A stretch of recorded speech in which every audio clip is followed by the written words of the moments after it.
tinggal di desa Karampi saja nggak pernah lewat dia jalan ke sana. Jadi dari Mataram menuju ke Monta itu kami butuh waktu 22 jam. Dari Monta ke Karampi itu lewat jalan darat itu jaraknya 25 kilo. Mereka kalau mau ke kecamatan, ke kota kecamatan dia nyebrang waktu 30-40 menit. Tapi kami coba lewat jalan darat karena informasinya hanya 25 kilo.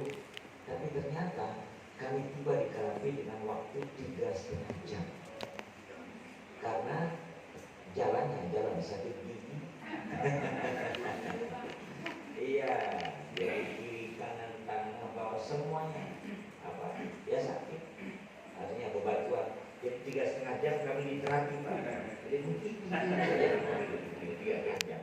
Jadi marah, gelisah, kecewa, kesal, sudah hilang menjadi saling mentertawakan satu sama lain. Tiba-tiba di lokasi Mami Hidir berat badannya menurun dari mana?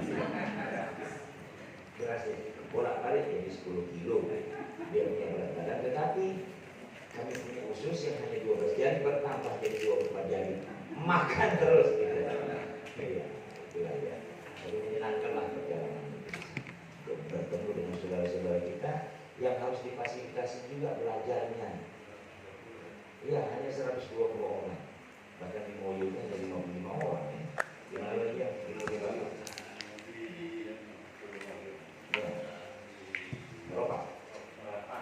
Di Mekah itu dari dia cerita berapa jumlah siswa. Nah, maksud kami bahwa kalau kita bandingkan rasa syukur kita berada di daerah sini, ini desa apa? Di Sesiri ini justru jauh. Makin menemukan sesuatu yang berat, semakin ibu merasa dan bapak merasa bahwa kita jauh lebih menyenangkan. Saudara-saudara, tapi saya juga sangat berapresiasi dengan teman-teman saya karena memang dunia itu biasa. Jadi dia sudah terlatih menghadapi kehidupan yang begitu keras dengan jalan yang ya begitu. Saya tidak cerita seperti itu. Ada bahkan ada seorang guru wanita itu dia harus membawa kompas ya, membawa kompas dan wawancara dia harus membawa kompas dengan jarak 1,5 jam setiap kali naik motor 1,5 jam dan setidaknya dia bawa kompas kemungkinan kecambah di dalam atau kemas tadi ada nah itulah perjuangan mereka apa namanya kita hari dan baru saja hari kemarin habis kita menjalankan hari guru yang itu merupakan bagian dari introspeksi kita semua. Setiap introspeksi dan ekstrospeksi kita semua. Supaya kita melihat hal yang di luar kita sebagai kita mengingat kita sendiri. Nah, saya ingin langsung lebih pada poinnya agar kita tidak memiliki pemahaman yang keliru dalam konteks berbudaya yang selama ini dianggap sebagai berkesenian. Jadi berkebudayaan itu bukan berkesenian saja. Kesenian itu hanya satu poin di dalam 10 objek kemajuan kebudayaan. Selebihnya, semua ini adalah bagian dari kebudayaan. Jadi produk manusia itu adalah produk kebudayaan. Itu intinya. Jadi produk manusia adalah produk kebudayaan. Karena saya memang tidak berasal dari dunia pendidikan dan tidak berasal dari orang berkebudayaan. Jadi bukan orang pendidikan dan bukan orang kebudayaan, tetapi saya insya Allah orang yang berpendidikan dan berkebudayaan. Dan tidak sedikit orang yang mengaku sebagai pendidik tetapi tidak berpendidikan, mengaku sebagai budayawan tetapi tidak berkebudayaan. Kita bisa lihat informasi dan kabar di media yang harus kasus amoral, kasus hukum dan sebagainya. Itu bentuk dari tenaga pendidik yang tidak berpendidikan. Mudah-mudahan juga di ruangan ini bersama-sama tetap istiqomah sebagai tenaga pendidik yang berpendidikan dan tenaga kebudayaan yang berkebudayaan. Mengapa saya harus ingatkan kita semua? Karena ternyata memang produk manusia itu adalah produk kebudayaan.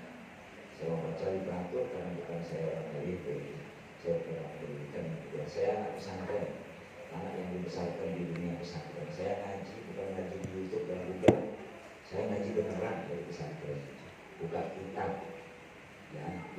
saya bisa bedakan mana ngaji, mana orasi. Ya, harus bedakan mana ngaji, mana orasi. Kalau ngaji itu membuat hati kita senang, tenang, tenang, teduh, menyenangkan. Itu ngaji. Tapi kalau membuat kita emosional, marah-marah, itu namanya orasi. Hanya menggunakan dalil dan literatur. Menggunakan apa? Ya, teori-teori. Kemudian berteriak-teriak. Itu namanya orasi. Kalau ngaji itu teduh, menyenangkan, ya. Itu bedanya ngaji dan orasi. Bapak Ibu sekalian, saya harus mengingatkan itu. Kenapa? Ada sedikitnya 1000 akun, ya, baik itu media cetak, elektronik dan online, itu yang resmi, Tapi 800.000 banyaknya akal-akal. Dan itu yang membuat Bapak Ibu berada dalam dunia informasi yang kemudian menganggap benar. Yang kemudian yang benar disalahkan, yang salah dibenarkan. Hanya kita laksana berjalan di malam gulita. Tidak tahu membedakan mana utara, mana selatan, mana timur, mana barat, yang kecil dibesarkan, yang besar diremehkan, yang remeh disepelekan, dan yang sepele diutamakan. Dan itu terjadi dan menjadi bagian dari diskusi yang tidak produktif atas alasan rawas. Betul kan? Akhirnya yang menjadi terganggu dengan hal hanya karena soal-soal kecil, soal-soal sepele. Oleh karena itu kebudayaan ini menjadi salah satu dimensi untuk agar kita bisa memahami bagaimana cara kita memahami orang lain, memahami diri dan orang lain. Nah, saya mengasih contoh tadi antara produk manusia dengan produk Tuhan. Jadi produk manusia itu adalah produk budaya, berbeda dengan produk Tuhan. Mungkin saya pernah jelaskan, tapi nanti saya ulang kembali. Kalau kita lagi duduk di ruangan ini dan ada angin kencang masuk ke dalam ini, terus kemudian diiringi dengan debu kotor dan sebagainya, bukan membuat kita menjadi kotor ruangan ini, kita tidak marah karena angin itu produk Tuhan. Maupun yang beliau sekalipun menghantam di sekolah, kita tidak akan marah karena itu produk Tuhan. Mau diguncang di tempat melebur, kita tidak akan marah karena itu produk Tuhan. Tapi ketika angin itu diproduksi oleh perut manusia melalui tekanan-tekanan tersendiri yang diolah, kemudian ditekan dan lubang pantat bernama kentut, nah seketika itu kita mulai bertengkar, ya kan, mulai berbeda pendapat, apalagi terus kemudian kedua-duanya diam-diam menimbulkan majelis fitnah gibah. Siapa yang buang? Ya kira-kira gitu kan, karena itu produk manusia, ya. Begitu juga kita ketika kita dipancing melihat birunya laut, angin berhembus menyenangkan, ya, nelayan yang pastinya melihat ikan melompat-lompat, kemudian deburan ombak yang menyapa pantai dengan bunyinya yang indah, itu tidak akan berdebat. Karena itu produk Tuhan keindahan. Tapi ketika diintervensi oleh manusia menjadi foto, menjadi film, menjadi lukisan, menjadi tulisan, menjadi opini, menjadi kata-kata, syair, lirik, lagu dan sebagainya, seketika itu kita berbeda pendapat. Kenapa kok judulnya begini ya? Kenapa kok warna tidak seindah aslinya ya? Kenapa enggak angle-nya diambil dari sini ya? Kenapa enggak openingnya mulai ini ya? Nah, berbeda pendapat. Ya nggak apa-apa. Yang penting kita tidak terlalu jauh beda pendapat. Begitu kan? Soal pendapatan dan pendapat itu kan mulai agak beda-beda sedikit. Ya. Tapi kembali saya katakan tadi, kita soal dibuang angin dan tadi itu. Boleh tak kita duduk kelas-kelas? Boleh. Tapi jangan di tempat yang ramai. Karena apa? Merdeka bagi yang mengeluarkannya, tapi tersiksa bagi yang menciumnya. Itu dia. Oleh karena itu, kebudayaan itu harus ada 3 hal yang berkelindang. Tidak boleh dia tidak dilengkapi dengan 3 hal. Yakni apa? Benar, baik, dan indah. Kentut itu benar kan? Tapi ketika dilepas dia di tempat yang terbuka dan ada orang banyak, maka dia tidak etika dan estetika terlantar. Makanya kita menjadi kacau balau. Seperti ibu kita ini sudah kasih sedih. Ya, sibuk sedih. Ya kan itu penghargaan dia sebagai manusia berbudaya lain. Iya, nanti dia saya bentuk. Nah, saya perlu peringatkan, bukan apa-apa, enggak apa-apa itu bagi saya. Cuma saya ingin memberitahu karena kita orang Muslim. Gini. Tadi di awal MC kepala sekolah saya mengucapkan satu kali apa? Doa. Assalamualaikum warahmatullahi wabarakatuh. Itu artinya apa? Selama saya berbicara di hadapan Bapak Ibu, saya jaga harkat martabat agar tidak saya mengeluarkan kata-kata dan merendahkan martabat Bapak Ibu. Itu maknanya secara personal pada diri saya, dan itu hukumnya sunnah. Bapak Ibu menjawabnya apa? Maka lebih punya kewajiban Bapak Ibu menjaga harkat dan martabat saya selama kita saling bertatap muka. Itu maknanya. Justru orang-orang Barat yang kita tuduh kafir, kalau ada pertemuan seperti ini, dia tidak sibuk dengan diri sendiri. Saya bukan menganggap bahwa saya hebat, enggak. Saya hanya sekedar mengingatkan bahwa karena kita hanya sekedar membunyikan kata-kata, belum memaknainya menjadi sebuah ungkapan yang benar dalam pelaksanaan kehidupan. Saya lanjut supaya jelas. Apa namanya? Maka oleh karena itu ada 3 hal yang sering berkelindan satu sama lain: benar, baik, dan benar kan betul tadi. Maka dia tidak etis dan tidak estetis kalau kita tempat yang terbuka. Saya main ke rumahnya Pak Lawan, saya boleh ke rumah, boleh ke rumah sana. Ada kopi di sana aja. Lalu kemudian saya datang di sana, boleh enggak Pak Kepala Sekolah, Pak Lawan menyediakan saya kopi dengan centong jangan. Ya. Kalau seandainya semua tidak punya ya, maka tidak ada pilihan lain yang harus lakukan. Tetapi rasa kedekatan. Jadi orang yang menggunakan apa saja itu orang yang sudah tidak ada lagi batasan. Mau pakai apa? Ya, tapi karena dia sadar bahwa yang datang adalah seorang tamu dan beberapa orang tamu, dalam tradisi keislaman disebut ikramul dhuyuf atau ikramul baik, memuliakan tamu, maka dia gunakan cangkir dan dia sajikan dengan senyum yang ramah. Itu berkebudayaan. Jadi kebudayaan itu melahirkan peradaban, melahirkan etik, akhlakul karimah, teladan yang baik. Itu berkebudayaan. Sehingga ini penting bagi kita karena dunia pendidikan dia akan menjadi contoh dan teladan kebaikan bagi pengembangan dan kemajuan kebudayaan. Begitu ya. Jadi bukan berkesenian saja. Kesenian hanya satu titik di dalam 10 objek kemajuan kebudayaan. Nah, kebenaran itu ada 3 benar. Ada benar personal, benar komunal, dan benar organisasional. Kita berhak dan berdaulat atas kebenaran yang kita yakini. Maka orang lain juga punya hak dan berdaulat atas kebenaran yang dia yakini. Maka jangan bertengkar atas nama kebenaran, karena kita bukan pemilik kebenaran. Ya, kita hanya sekedar berpendapat. Karena juga itu berpendapat. Berpendapat apa saja, kita hanya sekedar berpendapat. Yang penting kita tidak terlalu jauh beda pendapatan. Banyak orang yang senang berpendapat, sedikit-sedikit berpendapat, sedikit-sedikit berpendapat, itu tandanya dia kurang pendapatan.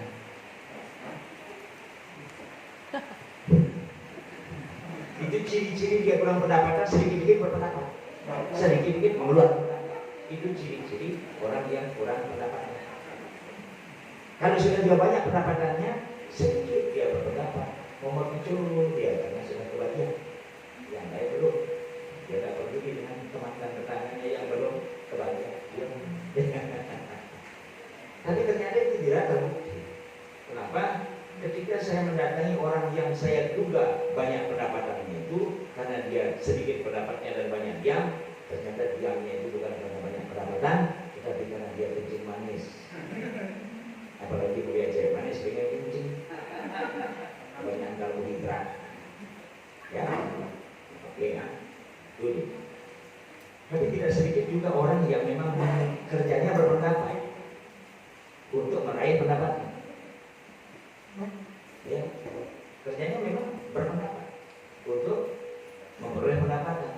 maka ada kita dengar istilahnya rapat dengan pendapat. Betul? Di mana itu di DPR. Dan itu memang kerjanya baru nggak masalah. Dan tidak sedikit juga orang yang kerjanya mengumpulkan pendapat orang lain untuk memperoleh pendapatan. Itu wartawan. Dan saya pernah bekerja begitu. Saya di Tanam, karena SCTV juga ada yang juga di dan banyak lah. Jadi kerjaan saya mengumpulkan pendapat orang, bagaimana pendapat di kepala, bagaimana pendapat orang. Kerjanya mengumpulkan pendapat orang saja. Jadi artinya tidak masalah ya. Artinya dengan atas nama kebenaran itu kita tidak bisa mewakili itu semua. Maka kebenaran personal itu ketika kita hendak tawarkan dia ke orang banyak, harus ada etika dan estetika, harus ada adab, ada akhlak. Itu Allah berfirman, wajadilhum billati hiya ahsan. Bermujadalah, berdiskusi, berdebat, berargumentasi, membagi gagasan, inovasi itu dengan cara-cara yang baik, bukan ngotot-ngototan. Karena kita bukan pemilik kebenaran, gitu. Hanya sekedar menawarkan kebenaran personal yang kita yakini. Orang lain juga punya hak untuk meyakini kebenaran yang dia miliki. Maka tidak usah kita bertengkar. Berdamailah caranya, bermusyawarahlah kita diajar dia menjadi kebenaran komunal. Di ruangan ini tidak ada tulisan dilarang berubah. Tapi kita tidak melakukan hal itu. Karena kita sadar berubah itu adalah adab ya, yang melanggar tata sopan santun kita antar manusia. Itu yang membuat kita tidak beradab. Maka tidak perlu ada tulisan-tulisan itu, kita sudah melakukannya. Karena itu adalah merupakan kesadaran personal kita. Itu yang disebut dengan hukum tak tertulis, yang Bapak Ibu sebut sebagai hukum adat. Hukum adat juga berlaku di mana-mana. Ibu arisan misalnya, kan tidak perlu pakai peraturan daerah.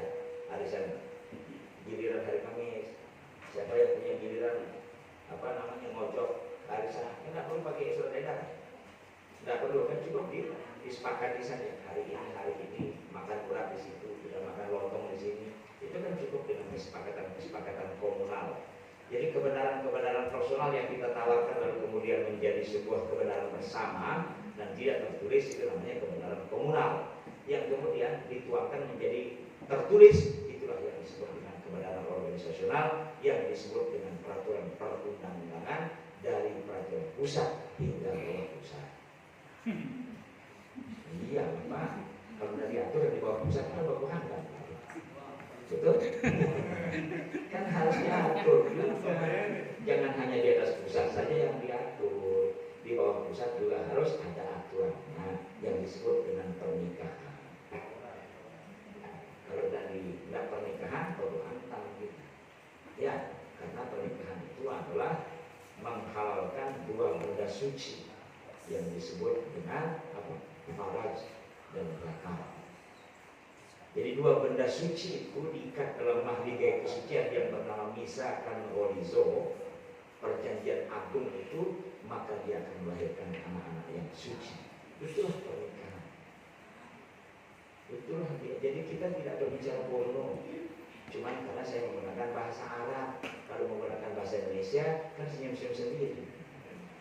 Karena kita memang selalu terjebak dengan kata-kata. Begitu kita menggunakan bahasa Sasak, bahasa daerah atau bahasa Indonesia, kita bilang porno. Maka saya menggunakan bahasa Arab agar tidak terkesan porno. Besok akan dibuat Arab jadi gesing. Wah, ini tidak porno karena bahasa Arab.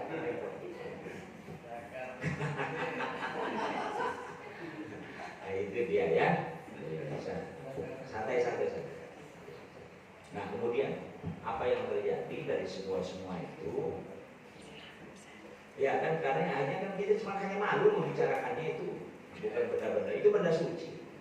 Benda suci, jadi bukan pun. Jadi kita membicarakan soal kesucian. Cuma hanya kita malu membicarakannya, makanya disebut kemaluan. Iya, makanya disebut kemaluan karena kita malu membicarakannya. Itu saja, kita malu mendiskusikannya. Mengapa kita malu? Karena bentuknya yang lucu. Sudah senyum kita ya Pak. Iya. Ya nanti dilihat dulu sendiri. Oke ya, kita lanjut supaya kita ketemu yang namanya Sabtu Budaya.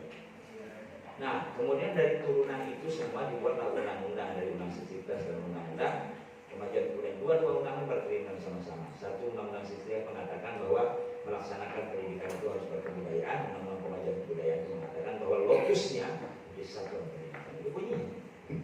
Maka di kemajuan kebudayaan itu harus ada di satuan pendidikan. Maka dua undang-undang itu berkaitan. Diaturlah kemudian, dibuatlah kemudian namanya surat edaran pada bulan Agustus itu praktik baik dan penguatan karakter, ya kan? Disebutlah Sabtu Budaya karena dilaksanakan hari Sabtu. Karena apa? Tadi kan kita sudah mengatakan bahwa semua produk manusia itu produk budaya. Setelah hari Sabtu ya bikin Sabtu supaya Senin-Selasa Rabu Kamis itu yang selama ini masih belajar di ruang kelas dicobalah dibawa ke ruang kelas menjadi Sabtu Budaya. Sebenarnya prinsipnya Sabtu Budaya itu adalah sebuah gerakan agar bagaimana mentransfer bahan ajar itu dengan cara menyenangkan yang kemudian oleh Nadiem Makarim disebut dengan Merdeka Belajar, sehingga ada gerakan sekolah menyenangkan. Kan kita jauh lebih dulu membuat gerakan sekolah menyenangkan segala macam, ya bagaimana mentransfer semua belajar menyenangkan. Dicobalah dia dengan gotong royong dan senam gemar gatra. Senam gemar gatra itu gerakan permainan rakyat dan olahraga tradisional. Itu dibuat. Kenapa? Ya disadari lah bahwa itu kan tidak mungkin akan melompat-lompat main slodor sana sini main ekrang, main tali, main dengkeng gitu ya. Tapi bagaimanapun karena Bapak Ibu adalah tenaga pendidik dan kependidikan, maka harus mengajarkan kepada peserta didik. Artinya kalau tidak bisa makan ayam, lah bolehlah makan bumbu rasa ayam. Jadi kalau tidak bisa main egrang dan main dengklang, minimal gerakannya kan gitu. Sederhana begitu. Gerakannya minimal. Dan itu gerakannya bukan gerakan yang ngawur, gerakan kaleng-kaleng. Itu dibuat secara akademik dan dibuat naskah akademiknya dan ada kajian kesehatannya. Dibuat oleh alumni anak SMA 1 Swiler yang sekarang menjadi master fisioterapi dan doktor fisioterapi. Bukan sekedarnya. Bukan kemudian dengan senang kawar gewer yang menjadi follower itu. Ya. Kita kan senang sekali menjadi pembelot, tidak suka menjadi trendsetter, malu menjadi trendsetter meskipun jelek, aneh gitu. Tapi kalau orang jelek kita ikut. Tapi kalau kita kenapa? Saya ingin supaya kita jangan jadi follower, jadi trendsetter sejelek apapun karya kita. Ayo kita lakukan. Dan itu akan kami daftarkan di Kementerian Kumham karena dia satu-satunya senam yang ada di Indonesia.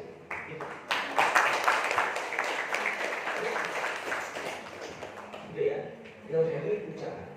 Jadi membuat sesuatu itu yang heboh, ramai, tapi bertanggung jawab. Jangan rame-rame tapi gaduh dan bertanggung jawab. Jadi gaduh, ramai, bertanggung jawab. Tujuannya jelas. Ya. Nah, kemudian setelah itu dari senam gemar gatra itu ternyata penciptanya itu dari sebuah desa yang namanya Desa Pengeluaran. Saya tanya kepada sekolah SMA Sweden, coba cari nama saya, ada namanya Desa Pengeluaran. Setengah jam kemudian dia WA saya, maaf Pak Kabit, tidak ada Desa Pengeluaran, yang ada adalah Desa Pesungguhan. Oh mungkin itu ya karena bahasa Indonesia kan, Pesungguhan jadi pengeluaran, kira-kira gitu dia ya. Oke ya, sudah itu terus kemudian akhirnya dibuat. Jadi anak gunung yang buat itu loh. Anak-anak kita, siapa lagi yang bangga gitu kan? Daripada kita kajuman, kita bangga. Kan di sana. Atas kalau tahu selalu kan kajuman doang. Nah itu yang saya ingin kita supaya jamak-jamak saja lah. Bahasa akademiknya jamak-jamak itu rasional konseptual. Bahasa jamak-jamak itu bahasa gagahnya. Bahasa orang perguruan tinggi itu namanya rasional konseptual. Jadi konsepnya itu harus rasional. Yang rasional itu dituangkan dalam konsep. Artinya bahasa orang Lombok jamak-jamak. Nah itu. Jadi buat saja peristiwa yang jamak-jamak lalu dikonsep dengan benar, terencana, terarah, terukur. Itu namanya konseptual. Dibuatlah satu. Lalu kemudian para sekolah minta, ya Bu, jangan hanya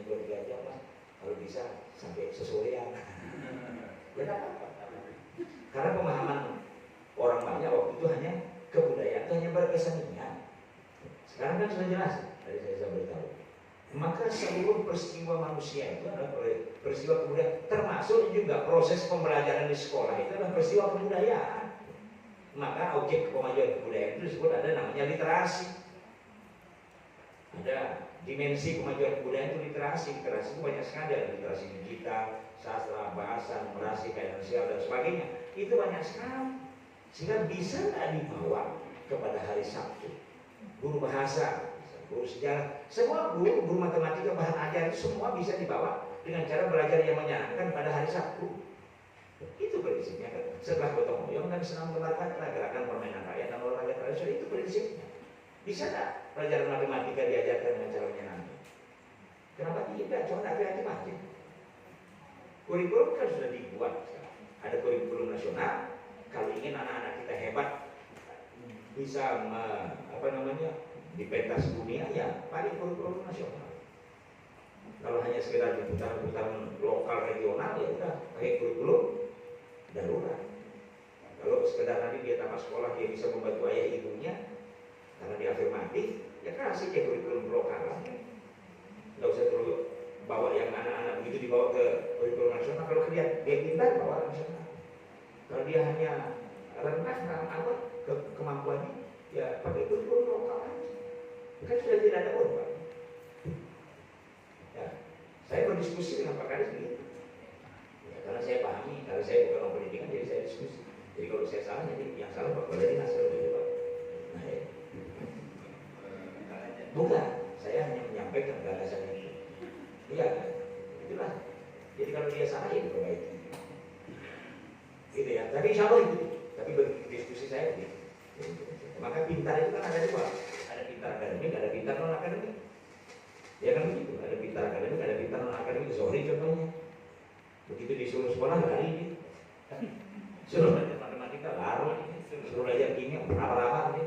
Akhirnya lari ke sana kemari, lari ke sana kemari. Akhirnya dia juara dunia dari lari. Begitu logikanya. Ya sederhana saja kalau saya terlibat. Makanya nanti akan ada tugas guru itu harus punya target tahun depan. Kami lagi sedang menyusun kebijakan itu. Harus ada target, ada outcome misalnya. Mencerdaskan kehidupan bangsa itu kan output. Tapi berapa banyak yang Bapak cerdaskan? Harus ada ukuran. Nah begitu. Harus ada ukuran. Karena negara ini usaha, pemerintah pelaksana. Negara ini usaha, pengguna. Kita adalah pelaksana. Makanya kita instrumen itu harus ada menyerahkan kepada negara.